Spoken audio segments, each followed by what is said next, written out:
Hey guys, welcome back to Ultimate S&S. I hope everyone's Thanksgiving was as wonderful as mine was. Spending time with family and all, it was awesome.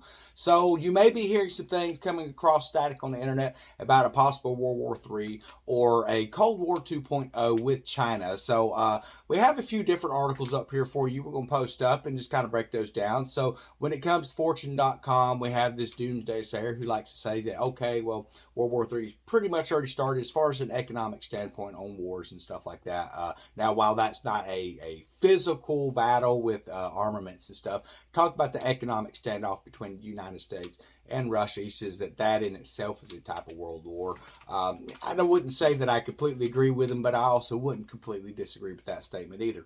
But other news that we're seeing is people are talking about that basically we're in a Cold War standoff with China, and I can kind of see that more being kind of what the case is, just with what's going on. We see where they're threatening Taiwan and other countries around the area to, one, expand their borders, but also, if you haven't been paying attention to the microchip shortage that's happening, if you go out and you buy some of these new cars that require these chips in their transmissions and engines and things like that, they're not really able to get enough of those to get those things in production. So there could be a Cold War standing off of that.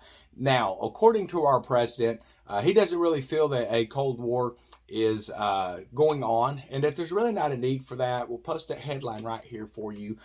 So he even went so much further that he finally did do a actual live statement on it why he doesn't feel that there is a need for a Cold War. So let's go ahead and play that clip for you right here.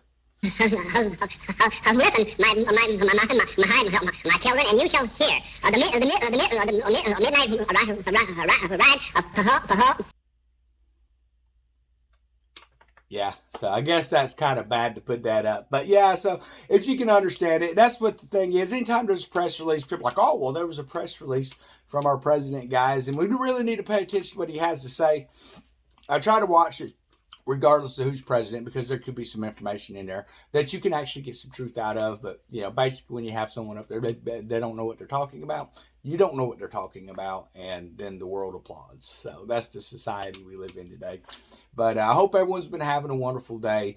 Now, so a little news on Thanksgiving front. So got some of my younger cousins there now having kids and stuff. So that's been kind of cool to be able to hold a baby. I haven't held a baby since my son was born, so that's been quite a long time now. So be able to spend time, holding babies and stuff like that. But more importantly as well, at least more importantly to me, holding babies and all is fine until they start crying, and then it's time to hand them back off to their parents. But you want to make sure that you're eating plenty of food. They say good food first, but like I said, I wanted to focus more on the stuff that I wanted to eat, the pies and banana puddings and you name it, it was there, and just really just had a really good evening being able to spend time with family while we all live in a pretty close proximity to each other, but everyone's always busy with their jobs and stuff, so you don't really get to make those connections very often. So it's always nice when these holidays roll around.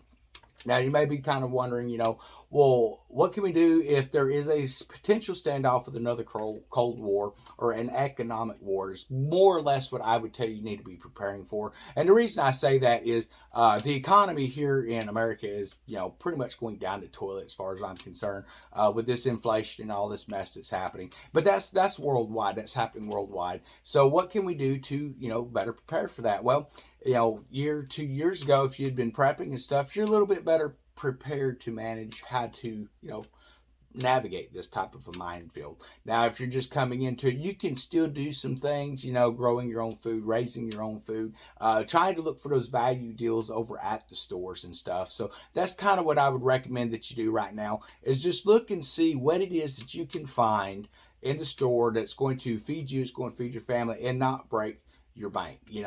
When it comes down to prepping and stuff, I know there's a lot of great options for long-term food storage out there, Legacy Foods and different places like that. But when you start looking at those prices and you're working on a budget with a low income type situation, it's not always feasible for people to do that. So what can you do? Well, like I said in other videos, go to Walmart's and anything, buy canned goods, buy dried goods. Dried goods are great options when it comes to, your different types of beans, your pastas and your rices and things like that. And then you want to make sure that you get those vacuum sealed up, make sure that they're in Mylar packages and stuff as well, because that's going to extend those lives into the future. But beyond that, man, I mean, really the most cost effective way to be able to get prepared is going to be growing your own food. So if you buy a 8 or 10 pound bag of beans, I would recommend when you're doing that processing, just set some to the side, and then you want to take those beans that you set to the side, but maybe 20 of them, and grow you some plants, because from the 20 beans you could get, another 200 or potentially more, depending on how well your gardening is. So those are always great options to do. You don't have to go inside the garden center and look just specifically for some beans to grow. You can grow the stuff out of them other bags. Unlike some of the fruits and vegetables that you buy in the vegetable departments over there at Walmart, where they've been, chemically treated to ripen and things like that, where the seeds, they're not going to give you a true variety of what it was that it came out of. It's going to be, some offshoot. Like if you have a real big tomato, you might end up with something the size of a golf ball, because it's not a heritage seed. But when it comes to beans and things like that, those are just beans that are planted, so you're going to be okay with that. You don't have to worry about that. And that's really the best way that I could tell you to be able to prepare the cheapest way. And you may be thinking, well, I don't eat beans all the time and only eat beans. Well, you don't only have to eat beans. If you're growing other stuff, raising flocks, or raising cattle, or whatever it is, you're going to have more staples to go with that. Perhaps you do some hunting, perhaps you do some fishing. There's always things you can do to add to your food that you already have, but you want to have a good base prep. And that's why we bring up those dry beans so much, is you need to have a good base prep that you can add foragings and things like that too. If you do a lot of foraging, maybe it's something you're just looking into. That's always going to be a good source, because you're going to have proteins, you're going to have calories there with the beans, and then you have something to build on. If you're just walking around grabbing a pocket full of whatever out in the woods, or hiking a trail or something like that, that's going to be great for short-term supply, but it's not going to help you in the long term. So make sure that you're thinking long-term and long-term storage on that type of stuff. But I hope that you have a wonderful what's left of this month, man. Coming into Christmas, my advice to everyone: don't focus too much on buying Christmas gifts for anyone and everyone in the family. I know that's what a lot of people do. So, okay, Christmas is coming up. We got all the cousins, we got the aunts, we got the uncles, we got all these people we have to buy stuff for and all that kind of stuff.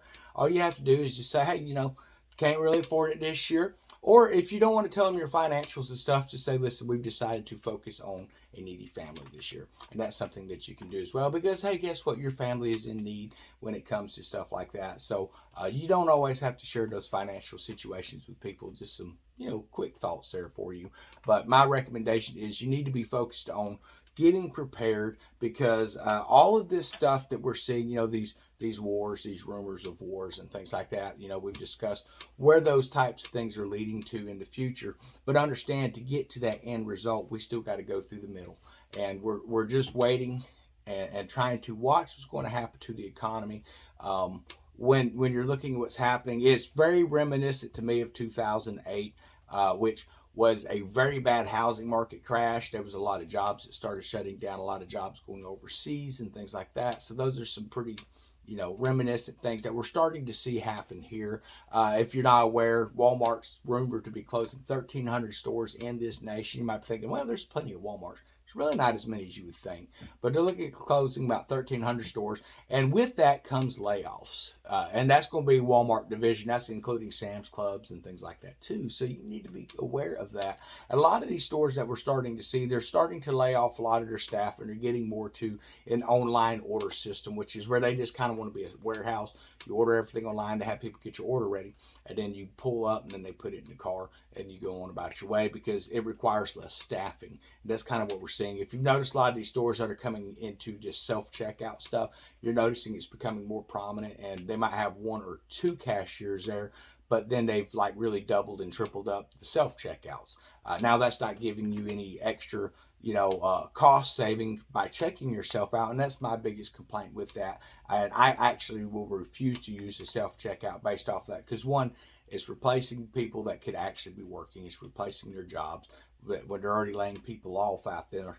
I mean, you got to look at it from a standpoint. If they want to give you 10 or 20% for you basically to be your own cashier, if they want to give you that kind of discount, then I say, hey, okay, I would probably use one. But I'm not going to be slave labor. I'm not going to be forced into working for free at a store when I'm spending my money there. That's just not going to happen. That's the way I view it. That may be the improper view of it. But I can remember when the first couple self-checkouts opened up, maybe you were just getting a pack of gum or a soda or something like that. And it was like, okay, you don't have to wait in line, just zip in, zip out, and get out and make it quick.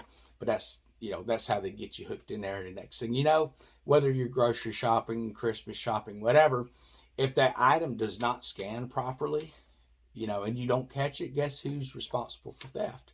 You are. They don't care that you're not a trained cashier or any of that stuff. It's your fault, and you'll go to jail for theft. You'll go to jail for shoplifting. You'll be fined and things like that. So that's why I say it may be an hour waiting in line.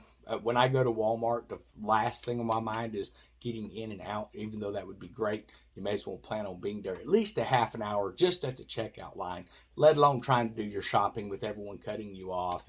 And that's one of the things, that it's not the customers that are so rude anymore in those stores. It is the actual employees. So I went into one, and we were back in the garden center area looking for some charcoal and stuff, and walked in, and you're coming through an aisle, and you just got these people just like hauling butt, knocking your buggy, trying to knock stuff off the shelves, trying to get around you. And it's employees being rude, not how are you doing? Can I help you find something? They see you're looking for something. They're just trying to get out of the area so they don't have to do their jobs. Knocking stuff off the shelf in a mad run to get away from a customer. That's what we're seeing in the store. So I do not feel bad that there are people losing their jobs in that retrospect. But those are not the ones losing their jobs. It's the good workers, the ones that actually do a good job. So on that type of retrospect, then yeah, I hate it for them, but we learned something just a couple years ago when we started seeing the mandates and things rolling out, that these companies, at just a drop of a hat, hey man, you're out of here. And then they kind of like, well, why won't people come back to work? But that's probably why. There's no employer to employee loyalty there. There's no dedication to keeping you working. They don't care about your bills. They don't care about your mortgage. They don't care about your families. That have you able to get any food or anything like that. I don't care about all that. All they care about is that savings and looking at what's going to look best for stockholders. That's all companies care about anymore. So if you have the opportunities, and now I know there's not a lot of those mom and pop type shops around like the older grocery stores. There's still a few around. There's a couple in this area. I try to focus on doing shopping in those types of areas, mainly because, yes, it costs a little bit more, but it's a little bit friendlier environment. And I would rather see a company succeed that cares about its customers rather than you just being basically looked at as a wallet they can empty out when they walk in. So they don't care, hey, you're going to buy it anyway, so we don't have to be friendly anymore.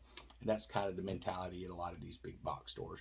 But I hope you've been having a great week, man. We are going to hop off here.